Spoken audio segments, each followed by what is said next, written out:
अस्सलाम वालेकुम। मैं एवरग्रीन स्टूडियो से मुखातिब हूँ आपके साथ। आपके लिए आज एक नई इन्फॉर्मेटिव वीडियो लेके आया हूँ जो कि टायरों से मुतल्लिक है। ये उन दोस्तों के लिए है जो मार्केट में नए टायर लेने के लिए जाते हैं और उसको मुकम्मल तौर पर नहीं देख सकते क्योंकि उनको पता नहीं होता कि टायर हमने किस तरह लेना है। सिर्फ उनको टायर के साइज़ का पता होता है, बाकी जो इसमें छोटी छोटी चीज़ें हैं वो भी देखनी चाहिए, जैसे कि इसकी जो मैन्युफैक्चर डेट है वो देखनी चाहिए कि वो क्या है, कब ये बना है और वो किस तरह देखते हैं। ये सब आपको इस वीडियो में मैं बताऊंगा, ठीक है। ये आजकल मार्केट में काफ़ी सारे फ्रॉड चल रहे हैं जो कि डेट को ख़त्म करके पुरानी डेट को उसके ऊपर नई डेट इम्पोज कर देते हैं, ठीक है, जो कि सरासर बहुत बड़ी गलती है और सिर्फ पैसे के लिए ये सब लोग करते हैं, ठीक है। लेकिन उसको किस तरह हमने देखना है कि ये टायर फ्रेश है या पुराना है या किस तरह हमने लेना है, ये सब मैं आपको इस वीडियो में बताऊंगा। सबसे पहले मैं आपको टायर के मतलब ये बता दूं कि जो भी आपने साइज़ लेना है कार का, ठीक है, वो आपने अपने रिम के मुताबिक ही लेना है, चाहे वो 15 इंच का है, 12 इंच का है, 13 इंच का है, 16 इंच का है, 17 इंच का है या 18 इंच का है, ठीक है। आजकल मार्केट में चाइनीज़ टायर आ रहे हैं जो कि इम्पोर्टेड टायर नहीं आ रहे हैं, ठीक है, बहुत मुश्किल से मिलते हैं, वो भी पुराना स्टॉक इनके पास पड़ा होता है। ये उसको नई डेट के साथ ना उसको आपको दे देते हैं, पुरानी डेट मिटाकर नई डेट ऊपर पंच करते हैं और आपको दे देते हैं। आपको पता नहीं चलता, जिससे ये है कि आपके 6 महीने साल बाद आपकी गाड़ी एक तो हार्ड ड्राइव हो जाती है, दूसरा गाड़ी के लिए नुकसानदेह होता है, ठीक है, क्योंकि उस टायर की लाइफ कम होती है। टायर की जो असल लाइफ है वो अगर रिम पर नहीं लगा हुआ तो इसकी शेल्फ लाइफ जो है वो 5 साल है, ठीक है। अगर आपके पास गाड़ी में इंस्टॉल हो चुका है तो फिर भी इसकी 5 साल ही है, उसके बाद ये टायर ऑटोमेटिकली हार्ड होना शुरू हो जाता है, ठीक है। और जब हार्ड होगा तब उसमें क्रैक्स आएंगे, फिर उसमें बबल भी बनने शुरू हो जाएंगे, ठीक है। वो फिर आपकी जो पैसे हैं वो वेस्ट हो जाएंगे। इसलिए मैं आपको सबसे पहले बताता चलूँ कि ये टायर है मेरे पास, ठीक है, ये लो प्रोफाइल मेरे पास टायर है। अगर आप स्टैंडर्ड टायर भी लेते हैं उनकी भी इंफॉर्मेशन सेम ऐसी ही होगी जैसी मैं इसकी बताने लगा हूँ, ठीक है। सबसे पहले इस चीज़ को हम कहते हैं साइड वॉल प्रोफाइल, जिसको हम बोलते हैं, ठीक है। ये पॉलिएस्टर से बनी होती है, ये टायर ट्यूबलेस होते हैं, ठीक है। साइड वॉल इसको बोलते हैं हम, ठीक है, जिसको हम प्रोफाइल बोलते हैं। जी आप कितनी प्रोफाइल चाहिए आपको, मुझे जी इसकी प्रोफाइल जो भी आपको अच्छी लगती है आप उनको बताते हैं मार्केट वालों को, फिर वो आपको दे देते हैं। अच्छा, सबसे पहले ये मैं बताता चलूँ कि टायर की ये जो चौड़ाई है ना, इसको हम विड्थ बोलते हैं, ठीक है। क्या बोलते हैं हम इसको? विड्थ बोलते हैं, ये इसको चौड़ाई बोलते हैं, इसका साइज़, और ये होती है हमारी प्रोफाइल, ठीक है। अब मैं आपको इसमें ये बताऊंगा,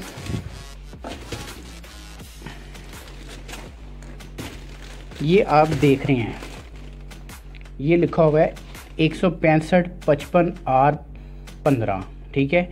ये जो इसका 165 शुरू के अल्फाज होते हैं ना, ये इसकी चौड़ाई को हम कहते हैं, चौड़ाई को मतलब चौड़ाई होती है इसकी, ठीक है, और विड्थ भी इसको बोलते हैं। और जो इसका 55 होता है ना प्रोफाइल, जो इसकी परसेंटेज होती है वो ये होती है, ये प्रोफाइल होती है जो कि सेंटर में लिखी गई होती है, ठीक है। ये कम भी आप ले सकते हैं, ज़्यादा स्टैंडर्ड में चली जाती है, ये लो प्रोफाइल में आ जाती हैं, ठीक है। और R15 ये जो लिखा हुआ है ना, ये इसका ये डायल है जो रिम साइज़ होता है। R का मतलब है कि आपके रिम का साइज़ कितना है, ठीक है, 15 है, 12 है, 16 है, 17, 18, जितना भी जो भी आपके पास आपने लेना हो, ये उसका R15 होता है, ठीक है। अच्छा, इसमें अब कुछ इन्फॉर्मेशन ये है कि आपने जब भी टायर लेना है उसके ऊपर आपने इसकी डेट चेक कर लेनी है, ठीक है। सबसे पहले मैं आपको ये बता दूं कि यहाँ पे इसकी डेट लिखी हुई है। अच्छा, यहाँ पे आपको मैं दिखाऊंगा कि ये लिखा हुआ है, ये इसकी डेट लिखी हुई है 31/20, आपको ये वाज़ेह हो गया होगा, ये 31/20 लिखा हुआ है। अब मार्केट वाले क्या करते हैं कि जब टायर पुराना उनके पास काफ़ी देर से पड़ा होता है, सेल नहीं होता, तो वो इस डेट को ना ख़त्म कर देते हैं, इसको मिटा कर, उनके पास पंच मशीन होती है उसके साथ ये दोबारा राइड कर देते हैं। लेकिन उसको पकड़ने का क्या तरीका है वो मैं आपको ये बताऊंगा कि जब नया टायर जो असल मैन्युफैक्चर कंपनी से हुआ होता है, ठीक है, उसके जो अल्फाज हैं वो उभरे होते हैं, ठीक है, वो उभरे होंगे, उनका जो स्टाइल है वो उभरा सा होगा। लेकिन जो दुकानदार शॉपकीपर पंच करते हैं वो बिल्कुल उसकी जो सतह होगी वो प्लेन होगी, ठीक है, और पता चलेगा ये इतना इतना पिघला कर दोबारा ऊपर से राइटिंग की हुई है, ठीक है। ये इसकी सबसे इंफॉर्मेशन बात है एक चीज़। दूसरी चीज़, ये जो DOT लिखा होता है टायर पर, ये डिपार्टमेंट ऑफ ट्रांसपोर्टेशन होती है, ठीक है। आगे इनका ये फार्मूला होता है कि कितने टायर बने हैं, क्या ये कंपनी का इससे लिंक होता है। आपका जो है वो ये इसमें 3120 है। इसको अब हम कैसे देखेंगे कि ये कब बना है, कब इसकी मैन्युफैक्चरिंग हुई है। तो इस तरह है, इसको हम इस तरह देखेंगे कि 31वां ये जो होता है ये हफ्ते को हफ्ता गिना जाता है। ये कि एक माह में 4 हफ्ते होते हैं, 4 को आप ज़रब दे दें 8 से, तो ये 31 ये 7वें महीने का एंड है, ठीक है, 8वां कह लें, ठीक है। ये तब ये बना है 8वें हफ्ते, और मतलब 31वें हफ्ते ये बना है। और 20 जो है ये साल है, ठीक है, जो पीछे गुजर चुका है 2020 का, ये 20 लिखा हुआ है, 31वां हफ्ता है, ठीक है। ये फ्रेश टायर है, ठीक है। दूसरा ये आप देखें इसके जो अल्फाज हैं ये उभरे हुए हैं, ठीक है, ये ब्लर भी नहीं है और इनकी जो सतह है वो प्लेन भी नहीं है, ठीक है। आप देख रहे हैं अल्फाज इसके काफ़ी उभरे से हैं। ये चीज़ आपने ख़ास कर देखनी है। इसमें आजकल बहुत सी मिस्टेक ये कर रहे हैं शॉपकीपर्स, ठीक है, सिर्फ पैसों के लिए।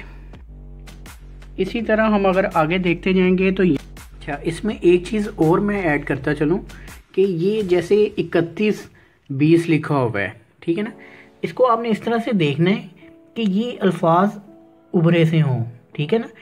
आजकल एक और नई मशीनें आई हैं, ठीक है, जो कि इन टायरों को दोबारा इसकी डेट को चेंज करने के लिए इस तरह करती हैं कि उनके अल्फाज उभरे ही होते हैं, ठीक है ना, मतलब उसकी जो सतह है बिल्कुल उभरी सी होगी, ठीक है। लेकिन उसको कैसे जजमेंट आपने करनी है, वो इस तरह करनी है कि जैसे ये 3 आपको वाज़ेह नज़र आ रहा है, ठीक है, 1 आपको वाज़ेह नज़र आ रहा है, 2 आपको वाज़ेह नज़र आ रहा है, 0 आपको वाज़ेह नज़र आ रहा है, ठीक है। लेकिन वो मशीन जो सी है वो इन चीज़ों को फैला देती है, ठीक है। 3 है जैसे वो फैलाव में होगा, मोटा मोटा सा लिखा होगा, हल्का हल्का सा फैला होगा। ये चीज़ें आपने इसमें देखनी है, आपको पता चल जाएगा कि इसमें कुछ चेंजिंग हुई है। जो असल मैन्युफैक्चर डेट होती है ना, जो कंपनी की तरफ से की जाती है, उसमें क्लैरिटी होती है, ठीक है, बिल्कुल क्लियर वाज़ेह नज़र आ रहा होता है कि ये मशीन ने एक दफ़ा ही पंचिंग की है, इसको दोबारा रिकॉर्ड नहीं किया गया। दूसरे नंबर में आपको एक और चीज़ बता दें, तो जब आपने टायर लेना है ना, तो उसमें कोशिश करें कि ये देख रहे हैं जैसे आप ये बाल बारीक से, ठीक है, ये चीज़ें होनी चाहिए, ठीक है। एक रबड़ की अपनी स्मेल होती है, नई चीज़ का पता चल जाता है कि ये नई चीज़ है। ये देखें, ये इस तरह ये साइड वॉल पर भी आपको इसके ये हेयर नज़र आ जाएंगे, ये देख लें, ये देखें, ठीक है। इसके सेंटर में भी इसी तरह ये आपको नज़र आ रहा है, ये इसके बाल हैं। जो पुराने टायरों को दोबारा रिस्टोर किया जाता है, दोबारा से बनाया जाता है, उनमें ये चीज़ नहीं आएगी। ये देखें, ये चेक करें, ये चीज़, ये देखें, ये बाल, ठीक है। ये चीज़ आपने देखनी है, इंशाल्लाह आपके साथ कोई धोखा नहीं कर सकेगा, इंशाल्लाह। और जब भी आपने टायर लेना है उसको प्रेस करके भी चेक कर लें, ठीक है। ये जितना सॉफ्ट होगा उतना आपकी गाड़ी के लिए बेहतर होगा, ठीक है। आप इसको इसकी साइड वॉल से पकड़कर चेक कर सकते हैं कि ये कितना नरम है या कितना हार्ड है। चेक करें, ये बिल्कुल नरम है, बटर की तरह, बिल्कुल नरम, ठीक है। जो पुराना टायर होगा वो आपका इस तरह प्रेस नहीं होगा, उसमें लचक नहीं होगी, ठीक है। इसको आप प्रेस करेंगे आप बासानी, अगर जो टायर आपका प्रेस हो रहा है वो फ्रेश होगा, ये आपकी गाड़ी के लिए अच्छा होगा, अच्छी माइलेज आपको देगा और अच्छा आपकी गाड़ी के लिए देगा। जो पुराना टायर होगा वो हार्ड हो चुका होगा और वो आपकी सस्पेंशन के लिए बहुत ही गलत चीज़ होगी और आपकी सस्पेंशन को भी ख़राब करेगा, आपके जितने पैसे होंगे वो भी वेस्ट हो जाएंगे। तो इन चीज़ों को आपने ज़रूर देखना है। और आगे देखते जाएंगे तो यहाँ पे ये आउटसाइड लिखा हुआ है, ठीक है। ये आउटसाइड कंपनी ने इसलिए लिखा हुआ है कि ये आउटसाइड की जो ये टायर है ये बाहर की तरफ आना चाहिए गाड़ी से, ना कि अंदर की तरफ, ठीक है। ये इसलिए शो उन्होंने किया हुआ है। अच्छा, फिर उसके बाद ये ट्रेडवेयर 360 ट्रैक्शन ए, टेम्परेचर ए, इसके मुतालिक बताया गया है, ठीक है। अच्छा, इसमें जो ट्रैक्शन ए है ये ग्रेड बताया गया होता है, ठीक है। क्या बताया गया होता है? ए बताया गया होता है। अब इसमें डबल ए ग्रेड भी है, फिर ए ग्रेड भी है, बी ग्रेड भी है, सी ग्रेड भी है, डी ग्रेड भी है, ठीक है। ये मेरे पास ए ग्रेड का है, ठीक है। ए ग्रेड अच्छा होता है, डबल ए बहुत अच्छा होता है, ठीक है। लेकिन जिनके पास ग्रेड सी के हैं वो बहुत समझ लें कि चीपेस्ट टायर होते हैं, ठीक है। उस तरह के टायर हमें नहीं लेने चाहिए। टेम्परेचर इसका ए बताया गया है कि इसकी जो हीट ऑब्जर्वेशन है वो ए क्लास है, ठीक है। वो कम नहीं, वो एक अच्छी है। ये टायर गर्म नहीं होगा, ठीक है। ये टायर गर्म नहीं होगा। अच्छा, इसी तरह अगर हम आगे चल के देखें तो ये रेडियल ट्यूबलेस लिखा हुआ है, क्योंकि इनमें ट्यूब नहीं होती इसलिए ये ट्यूबलेस हैं। फिर आगे चलेंगे हम, ये प्लाइज ट्रेड लिखा हुआ है, ठीक है। और पोलिएस्टर भी लिखा है, यानी कि इसमें प्लाइज और पोलिएस्टर और स्टील्स और नायलॉन ये सब मिक्स करके इसको बनाया गया है, ठीक है। ये नीचे लिखा होगा साइड वॉल, ये पोलिएस्टर की बनी हुई है, ठीक है। इसमें एक अच्छी मिकदार का पोलिएस्टर शामिल है जो कि यहाँ पे इंक्लूड इन्होंने किया हुआ है। अच्छा, फिर उसके आगे आ जाता है मैक्सिमम लोड, ठीक है। आपने जब भी टायर लेना है वो मैक्सिमम उसका लोड चेक कर लेना है कि वो गाड़ी का लोड कितना उठा सकता है। ये एक टायर के मुतालिक बताया गया है, जैसे कि ये 387 है, ठीक है। 350 कम से कम आपने लेना है, इससे ऊपर मिल जाए तो बहुत अच्छी बात होती है। लेकिन 387 का मतलब ये नहीं कि ये इससे ज़्यादा वज़न नहीं उठाएगा, लेकिन ये कि कंपनी जो मैन्युफैक्चरिंग जो करती है उसने एक रिकमेंड किया होता है कि इसका वज़न ये इतना उठा सकता है, इससे ज़्यादा भी उठा सकता है, लेकिन रिकमेंडिंग 387 है।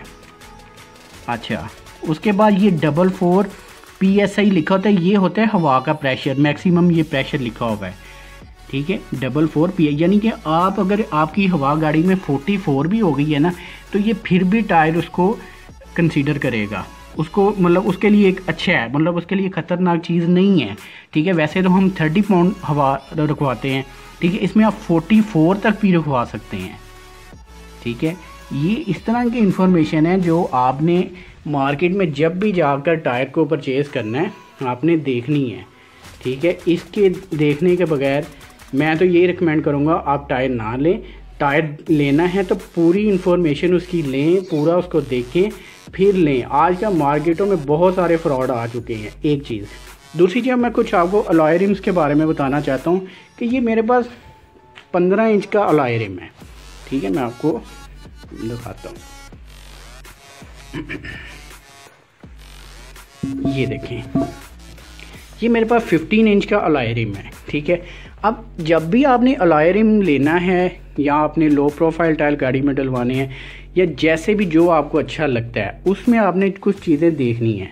ये वीडियो उन लोगों के लिए जो लो प्रोफाइल टायर डलवाते हैं, ठीक है, उनके लिए ये इन्फॉर्मेटिव वीडियो होगी। अच्छा, सबसे पहली बात है कि हम रिम को यहाँ से यहाँ तक जो है ये इसका होता है जेजे, ठीक है। जेजे कहते हैं एक किस्म का चौड़ाई को कह लें कि जी चौड़ाई, इसकी चौड़ाई यहाँ से यहाँ तक नहीं देखनी आपने, ठीक है। अगर काउंट करनी है तो ये अंदर वाले हिस्से से यहाँ तक आपने काउंट करनी है। ये मेरे पास 8.25 जेजे के हैं, ठीक है। अमूमन जो अलॉय रिम होते हैं वो 7.5 तक होते हैं, ठीक है। लेकिन जो बड़ा जेजे जहाँ आ जाएगा वहाँ पे इसको हम स्ट्रेच करवा, कुछ दोस्त ऐसे होते हैं जो स्ट्रेच को पसंद करते हैं, वो कहते हैं भी हमें स्ट्रेच वाला टायर चाहिए, हमने स्ट्रेच करवाना है। अच्छा, अब स्ट्रेच में भी कुछ वही मानिए ये जो शॉपकीपर्स हैं ये कर रहे हैं, ठीक है। आप मार्केट में जाते हैं, उनको कहते हैं कि जी हमने आपसे स्ट्रेच करवाना है टायर, ठीक है। वो आपको टायर भी बड़ा दे देंगे और उसको स्ट्रेच करेंगे, वो स्ट्रेच होगा भी नहीं अच्छी, लेकिन आपको मजबूरन फिर लेना पड़ेगा। इसलिए पहले आपको इन्फॉर्मेशन होनी चाहिए कि हम जो रिम है हमारे पास उसके ऊपर जो हम टायर लगा रहे हैं उसको स्ट्रेच किस तरह करवाएं, ठीक है। आपने सिंपली ये है कि जो आपके पास अलॉय रिम है, ठीक है, उसके अपने ऊपर जो भी आपने टायर लगाना है, ठीक है, वो आपने चौड़ाई उसकी कम हो, ठीक है। बाकी तो साइज़ वही उसका चलेगा जो रिम का साइज़ होगा, चौड़ाई उसकी कम होनी चाहिए। वो उसको जब आप इंस्टॉल करवाएंगे तो वो ऑटोमेटिकली स्ट्रेच में कन्वर्ट हो जाएगा। ना तो उसको किसी फ्लेम की ज़रूरत है, ना उसे किसी ट्यूब की ज़रूरत है, किसी चीज़ की ज़रूरत नहीं है। मार्केट में आप जाएंगे तो वो कहेंगे जी आपने इस रिंग के ऊपर टायर ये लगवाना है, इसको स्ट्रेच करवाना है, तो इसके अंदर ट्यूब लगा लें। ट्यूब लगा के हम उसको स्ट्रेच कर देंगे, ट्यूब अंदर ही रह जाएगी और उसका पर्पज़ कुछ भी नहीं होगा, बस यही है कि जी आपको स्ट्रेच मिल जाएगा। लेकिन ये एक गलत चीज़ है, ठीक है। सिर्फ वो अपनी ट्यूब सेल करने के लिए, आपको पागल बनाने के लिए सब कुछ करेंगे, ठीक है। लेकिन मेरे प्यारे भाइयों, आपने इस चीज़ को मद्देनज़र रखना है कि आप जब भी टायर ले रहे हैं और आप उसको अगर स्ट्रेच आप करवाना चाहते हैं, आपने अगर कोई रिम लिया है स्ट्रेच के वाली, जी मैंने स्ट्रेच करवाना है, तो उसका सबसे अच्छा हाल है आप टायर की जो विड्थ है वो कम ले लें। टायर साइज़ उतना ही होगा, लेकिन ये जो इसकी विड्थ है ना ये कम लें, ठीक है। ये 15 का, इसको 195 लग रहा था, ठीक है, जो कि काफ़ी चौड़ा टायर था, लेकिन मुझे स्ट्रेच करवाना था, मैंने 165 ले लिया, ठीक है। अब मेरा ऑटोमेटिकली जो है वो स्ट्रेच ये होता है कि जो साइडें होती हैं वो बैठ जाती हैं, ठीक है। जो आजकल के मेरे प्यारे दोस्त इस चीज़ को पसंद करते हैं कि जी हमें स्ट्रेच चाहिए, हमें स्ट्रेच चाहिए, एक लुक अच्छी निकलती है, थोड़ा टायर बाहर होता है, ठीक है, और उसकी एक नुमाया सी अपनी शो होती है। तो ये उन दोस्तों के लिए वीडियो है जो इस चीज़ को करवाना चाहते हैं, ठीक है। ये मेरे पास 15 इंच का मैंने अलॉय रिम लिया है, ठीक है। इसके साथ ये मैंने टायर, अब टायर सब चाइनीज़ आ रहे हैं, ठीक है। अगर आपको कहीं से ब्रिजस्टोन, डनलोप, कोई भी एनी मतलब ब्रांड आपको अगर मिलता है तो उसकी मैन्युफैक्चर जनाब चाइना में ही हो रही है, ठीक है। सिर्फ कीमत का फ़र्क है। और पहली बात ये है कि अब इम्पोर्टेड टायर नहीं आता, क्योंकि लोग अफोर्ड नहीं करते हैं और मार्केट वालों को चीज़ वो चाहिए जिसमें उनको प्रॉफिट मार्जिन ज़्यादा मिलता हो, ठीक है। इसलिए वो चाइनीज़ टायर इंपोर्ट करवाते हैं और उन्हीं को सेल करते हैं, ठीक है। बाज़ लोग जो से वो कहते हैं हमने चाइना का नहीं लेना, इस तरह मार्केट में बड़े बड़े टायर की जो मैन्युफैक्चर डेट है वो ओल्ड हो जाती है, फिर उसको ये रब करके उसके ऊपर नई पंचिंग करते हैं, ठीक है, जो कि हम लोगों के साथ फ्रॉड है, ठीक है। इसलिए आपने इन चीज़ों को बहुत एहतियात से देखना है, क्योंकि आपने पैसे खर्च करने हैं।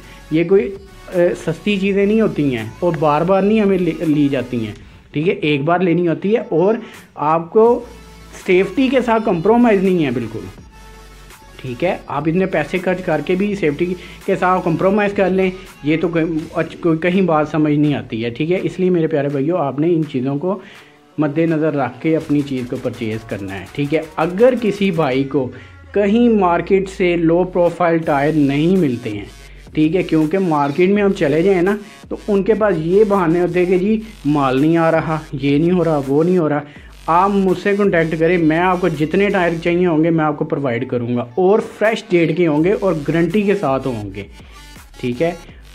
जिन भाइयों को अगर लो प्रोफाइल टायर में यूनिवर्सल कोई भी रिम चाहिए हो, चाहे वो 15 का हो, 17 का हो, 18 का हो, वो मुझसे कांटेक्ट करें, क्योंकि मार्केट में ये चीज़ें कम मिलती हैं। पहली बात 15 इंच के तो मिलते ही नहीं है, 17 इंच या 18 इंच के मिलेंगे, वो भी बहुत कम उनके पास स्टाइल होंगे। अगर आपने अच्छे से अच्छे स्टाइल लेना चाहते हैं और अगर आपको मार्केट से अवेलेबल नहीं है तो फिर आप मुझे मैसेज करें और अगर आपको जो चीज़ चाहिए मैं आपको वो प्रोवाइड कर दूंगा, ठीक है। ये मेरे पास 15 इंच मतलब कोई भी वेट्स हो गई, कल्टस हो गई, इस तरह की जो भी कारें होगी, उनको कोई अगर 15 इंच के और अलॉय रिम लगाना चाहता है वो मार्केट से नहीं मिल रहे हैं, ठीक है।